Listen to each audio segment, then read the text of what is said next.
Hello Aries, how are you? Today is August 9th. It's a Sunday, and I'm going to do your reading for this week. Now, planets, there's a lot of fire in the sky. Sun is in Leo, Moon is in Aries, Mercury is in Leo. Venus is in Cancer. She just moved into Cancer 2 days ago. Mars is in Aries at 21 degrees.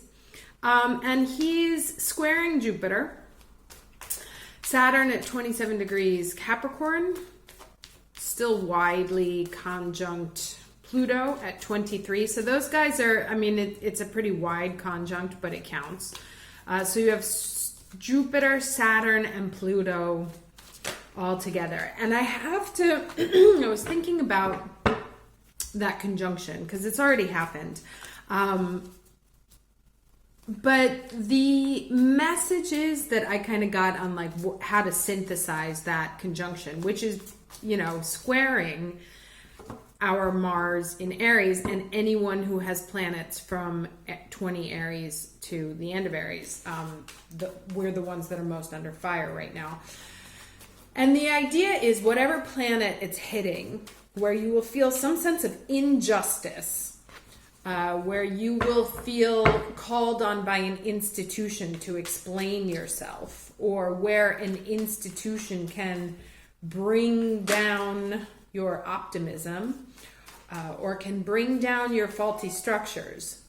All this is happening. And what I think the best way to summarize it is, you remember when your parents used to do like not nice things? I would tell you it's for your own good. Maybe they would take away a toy so that you would learn responsibility, or they would make you eat a certain food because it was the medicine that you needed at that time. Or they would keep you away from somebody that they didn't want you playing with because they knew they had a better view on what that person was about than you did. So there's a lot of that. It's for your own good energy going on right now that's coming through those three planets. Now, they're not bringing pleasant actions. So it's not like, here's a lovely vacation at this place you've always dreamed of. It's more like, here's a really rough lesson, unpleasant situation, challenge, person who's going to push all your buttons, whatever it is, because it's a square to Aries. But the ultimate outcome of this energy is that it's ultimately for your own good. Now, the other big transits coming up for this week, there's not a lot of movement, but there is one big one, and that's Uranus is going to go retrograde on the 15th. That means that he is going to start stationing. Now, when Uranus stations, it's anybody's bet. So much for energy dissipating. It's anybody's bet on what can happen. It's in Taurus, so it could be financial, could be something surprising, new pleasures, could be earthquakes, could be anything. So that's the big movement this week. Let's take a look at what else the cards have to say to us.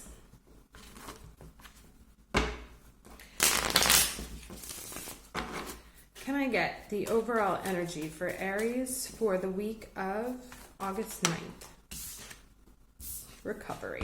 Yes, and this is, so we talked about this last week, that there was sort of a change of energy, and I don't know if anyone else felt it. Mine definitely started to feel less like I was under fire and was starting to be able to see the light at the end of the tunnel, right? And here comes, I kind of feel like, actually, this guy reminds me of Uranus here. He's the sky god, right? And here this guy is blowing you a key in your face, right?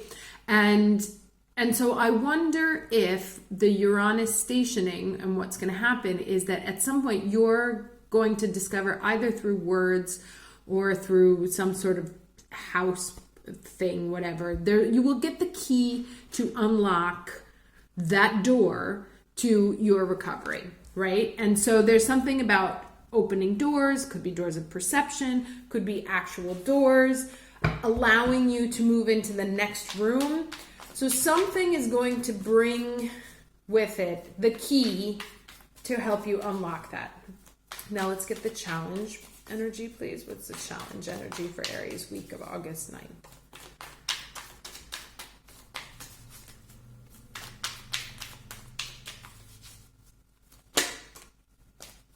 Interesting. Challenge is the Ten of Pentacles.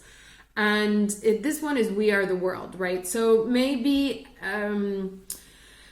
may feel challenged, feeling connected to everyone, feeling part of a happy family, feeling part of a unified family. May not be feeling the abundance right now or not feeling connected. Let's see how else that pans out. Or it may also just be that sort of ideal sense of unity, humanity, family is something that continues to elude you. There may be an opportunity for recovery within the family. Some other themes that I've noticed coming up are issues over belonging and acceptance. What are you willing to do to be accepted by your immediate group or by the family? You know, so, and there's some recovery over that, like maybe being able to see patterns of behaviors that you engage in so that you can be accepted by a certain community that may have been leading you off stray, that may have been causing you to go around in circles. And so this sort of energy coming in here is not only going to bring you the key, but you see how also the door, the keyhole, the lock is illuminated. So it's like both of those pieces suddenly fall into place. Like not only are you being given a key, because sometimes a key without a specific destination, well, always a key without a specific destination is useless. At the same time, you will also see what door it lights up, giving you the possibility to move forward, to open, to bring new energy into whatever that situation is. And this is interesting because this is a very closed circle here. This idea of this tight family, this tight unity, this makes me think of that Benetton, you know, all colors of the rainbow. And this key unlocks, you know, it's a different kind of bringing in freedom, bringing in new air to that. We also have planet Earth in here, which was Gaia, which is Uranus's wife, and he populated all the people on the planet. So I feel like Uranus is going to give us some interesting messages this week about perhaps also giving us the key to recover to being a happy family again, to how to feel connected and to how to take care of the earth and the people on it and the stars. That's also Uranus's. All right, I'm going to take this one. Okay, so we have this time for a nap. It did come up in reverse, so I'm going to get another one because I wasn't asking for it, but it did jump.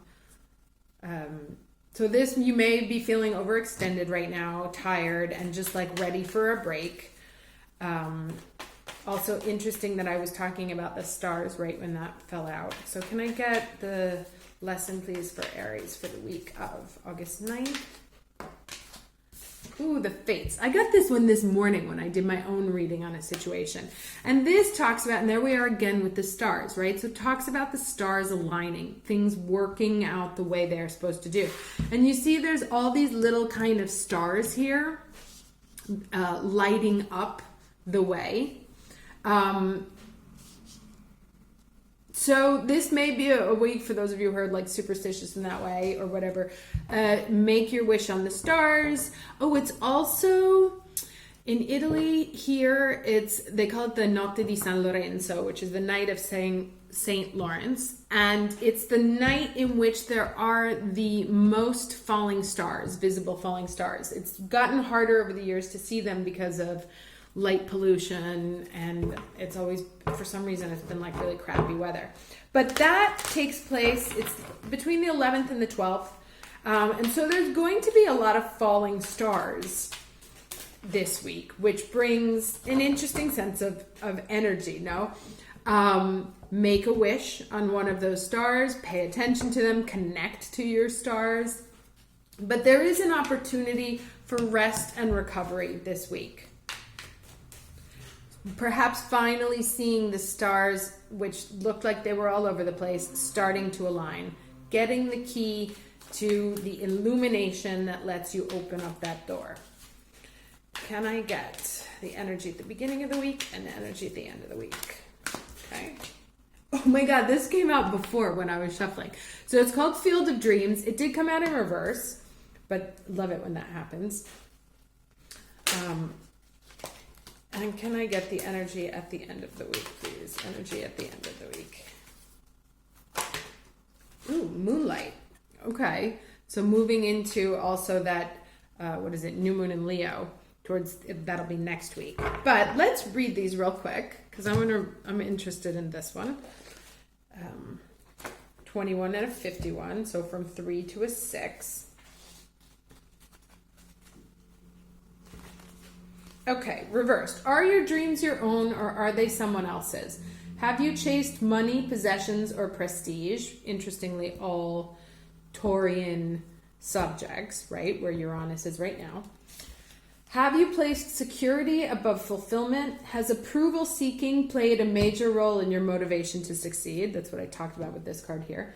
This is the time for you to assess the validity of your dreams, your talents, and your willingness to be a channel for inspiration and creativity. And that's interesting. So that's like unlocking unlocking that Taurian, Venusian energy, creativity, stars, like maybe finally starting to see or wishing on the stars, seeing your wishes come true, getting the key to make the right wish.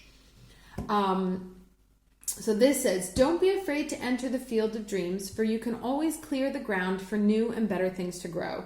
Nature has a way of self-correcting if you're willing to act with authenticity. The power to create is inside you. And then let's read this one real quick. But I think that summarizes all the other energies that are sort of on the table right now. Moonlight here. Okay, the message is your intuition allows you to see beyond the mundane, logical, and analytical. Follow it. Moonlight beckons. Come and trust your intuition to lead you into places that may not seem logical. Your hunches will be right on target. Resist second-guessing yourself, for your alternative perception is especially sharp right now. You can see beyond the surface of things and truly read between the lines. This is a good time to use oracle cards or other systems of divination to gain information. And actually, I was going to say when I started reading this, I was going to suggest some sort of ritual or evening that you take this week to spend some time in the moonlight, in the starlight, and actively absorb that energy into your body. Remember that the language of intuition is a symbolic one. It comes subtly through a hunch, a tingling, a clear sound, or an animal or object crossing your path. Spirit is sending you messages to help you right now. Success is yours if you follow the signs. So interesting. So like I said, where does this go here? It's gonna, whatever this key is to the recovery, soul recovery, financial recovery, creative recovery, whatever it is, whatever making you feel not part of the family, not part of the group, disconnected, disengaged, tired, and maybe that the fates are against you, you're going to get this coming into you as a whisper, right? It's not going to be something that's very evident, but that Uranus or Uranus energy is going to come at you not invisibly because you can see him, but it's going to come through as a whisper. So to pay attention to that and trust your intuition that, and look, that key is covered in stars. I don't know if you can see that. But it's got little stars there, and there. So, the star, like I said, all the typical make a wish on a star, stars are aligning, what's in the stars for you. The stars are going to be bringing you this key, on the winds. So whatever intuitions you get, pay attention to them. Maybe if you even look for, things tend to come in threes. So look for, and this was a 3, remember? So look for confirmation when you see something repeated 3 times. Also, if you have in Italian, these are called libellule, which is, I can't remember the name, dragonfly. if you get like hit in the face, or if one crosses your path or comes oddly close to you, because also here you see we have sorts of like flying creatures. And if any sort of flying creature, bird, butterfly, ladybug, ladybugs are always good omens for me. Pay attention to those. Like, I'll tell you a quick story while I shuffle here. When I moved into my house 10 years ago, I've always called my daughter a ladybug, and there was a ladybug on her bed when I started moving in. Now, the other day I just finished some renovations that I had done on the apartment, and I walked back into the house. It was totally empty. It was like having to move in all over again. And there was another ladybug on her bed. So look for omens like that, right? If they have to do with winged creatures, Tinkerbells, magical creatures, falling stars. It's kind of a week to like allow yourself to be, I want to say, romanticized by the possible, by the you know, that kind of Disney mystic sense. Let me get 3 cards, please. Okay. There's the 3 of Swords that we had last time also. Temperance card. 1 more card, please, for Aries.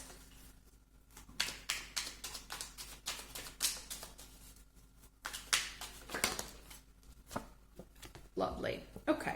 So, you know, so it's about, this is where we were at the beginning, and we had this last week, so this is no surprise. We are coming out of a very, very rough period. But here is the major arcana card right in the middle, right? And this is the Sagittarius. So this is Jupiter saying, it's been for your own good. And now, as I've been balancing these cups, right, without your knowledge while you were working behind the scenes to bring you, interesting that we get the 9 of Pentacles and the 10 of Pentacles, right? So it's like, also makes me think, like, are we, particularly talking about this needing to be accepted, like wherever acceptance is making you feel not abundant, to step into this abundant, not isolated, but powerful, that like this acceptance, or whatever you've been doing in the past that's been breaking your heart so you can be part of a group, that it's really about standing in your power. And this theme has come up multiple times over the last few months, particularly with these Pluto challenges, right? It's been about breaking, when you lose the power of the group, what power belongs to you, right? And that's been the work that's been going on behind the scenes. And now with this Saturn, Jupiter, Pluto conjunction, the 3 guys there breaking your heart, Saturn, Pluto, and Jupiter, that actually Jupiter is, even though it looks like he's been breaking your heart, he's been trying to fill your cup from above without you being able to see it. And this is moving it now into very material realm where things are concrete and visible, and she can see her pentacles, and she can see her grapes are full, and she has her lovely little,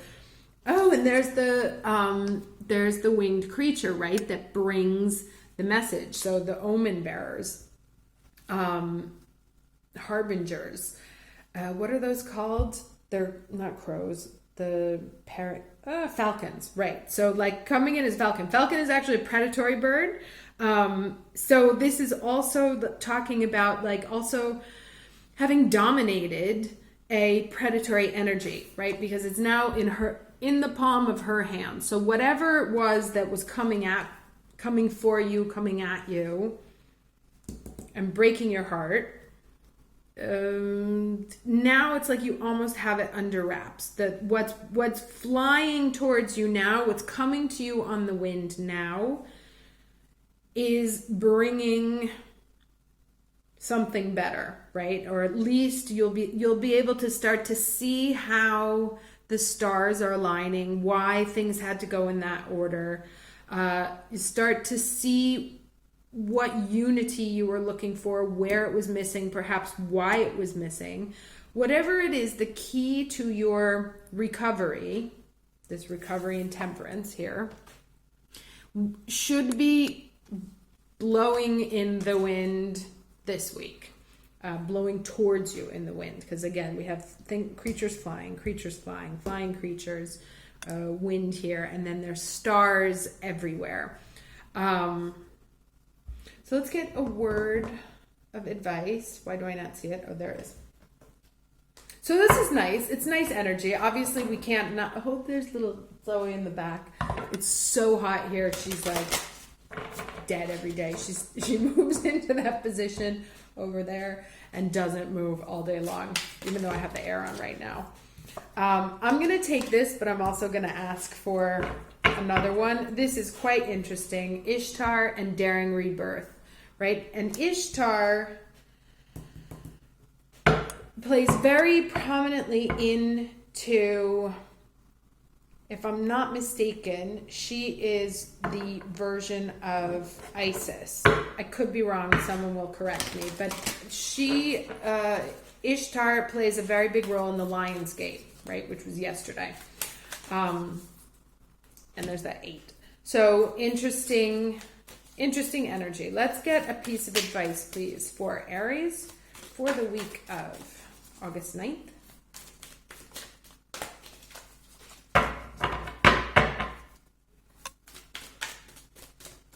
Advice for Aries, week of August 9th.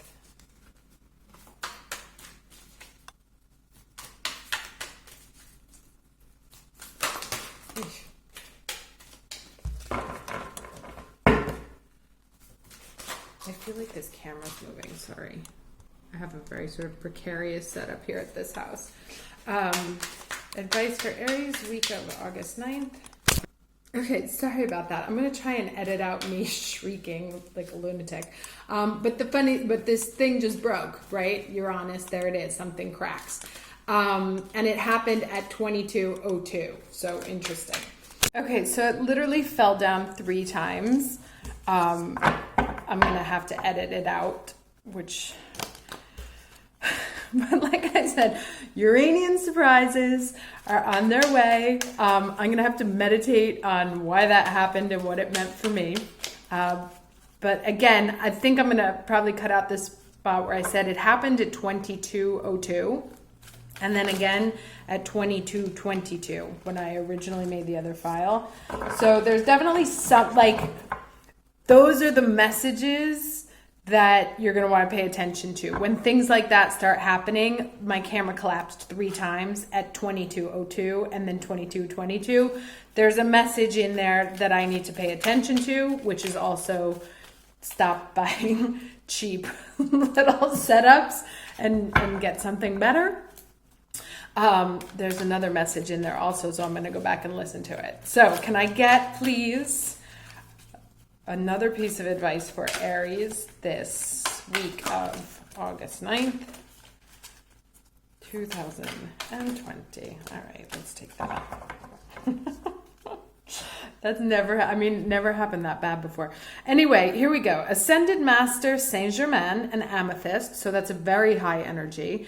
And talking about spiritual connection. And this is very interesting. This comes out of the spirit group of 3s. And this comes out of the spirit group of 8s, both of which we've talked about. Yesterday was the Lion's Gate, so 8-8. And I said to you before, look for things that come in 3s. That's how they'll be communicating with you. Let's look very quickly at these messages, so you don't have to stare at my torso for too long. Okay, so this one is, we bring you the blessing of spiritual connection. There are times in your life path when you will feel alone. Interesting. The difference between feeling alone and feeling awesome feeling alone. If you are working on an issue or going through a challenging time and don't feel particularly supported, that could be that challenge that you don't feel like you belong anywhere, or that others understand even though they may love you, then that sense of loneliness may increase for a time. Or perhaps you wonder if you are as spiritually connected as you would like. Perhaps you have been asking for confirmation of your divine connection or for some sort of sign that what you think might be divine guidance is genuine. Interesting that this is what came out after the camera fell 3 times. this oracle comes with a message. You are capable of conscious spiritual connection, and that connection is growing in power every time you talk to the universe through prayer or any act of devotion. You are also being asked to release any barriers around your heart and mind so you can allow the unconditionally loving voice of spirit to be heard in your heart and soothe your mind. That's interesting. So that actually puts another cover on this, is that there may also be something in us that's blocking this message from getting in, and that's what needs to be recovered, right? And it may be because we're focused on the sense of feeling heartbroken as opposed to feeling abundant. But the truth is that spirit is right here in the middle, saying that actually this isolation that you feel is really, and this is a 3, there's a 9, so it's a multiple of it, right? That it's trying to make you feel abundant, but there's something that's currently blocking those messages of abundance from coming in. Perhaps you're not trusting it. It's very interesting because I actually this week had a situation where I said, it was one of those like wish on a star, where I made a mistake and I was like, if it's meant to be, that mistake will undo itself. Like the person who received it won't be able to access it or whatever. And 25 minutes later, it was almost like a test, or not even. I was just like, okay, universe, I trust whatever. Like if I was meant to send the mistaken file, then that's the way it is. And 25 minutes later, I got a call from the people saying, we can't open this. And there's no reason in the world technologically why they wouldn't be able to open it. So it was kind of like those situations where the universe is trying to come in and say to you, hey, I know this time is absolute crap, but I promise you, this is that Jupiter, right? I've got your back, and ultimately it's all going to be for your own good. And that, I think, is the part that we're having a very hard time believing. Now, let's go into this one, the Daring Rebirth from Ishtar. So we bring you the empowerment of daring rebirth. The bold spirit in you claims the divine defiance of the phoenix. It refuses defeat at every turn. How Aryan. No matter who or what may seek to overpower your spirit, your peace, your loving heart, and your wild optimism, you shall triumph in a divine and daring rebirth. Do not limit yourself with expectations, whether from another or your own mind. There is so much possible for you, a radically different and new you to become. Believe, and so shall it be. Awesome. So, all right, so exciting reading, a little animated there in the middle. I'm probably going to cut out all because I literally shriek like a young child. But I hope this was helpful, and I will see you sometime over the next week, because then I will be at the beach place with like 0 Wi-Fi. So we'll have to keep our fingers crossed on that. Anyway, take care. Have a great week, and I'll talk to you later. Bye.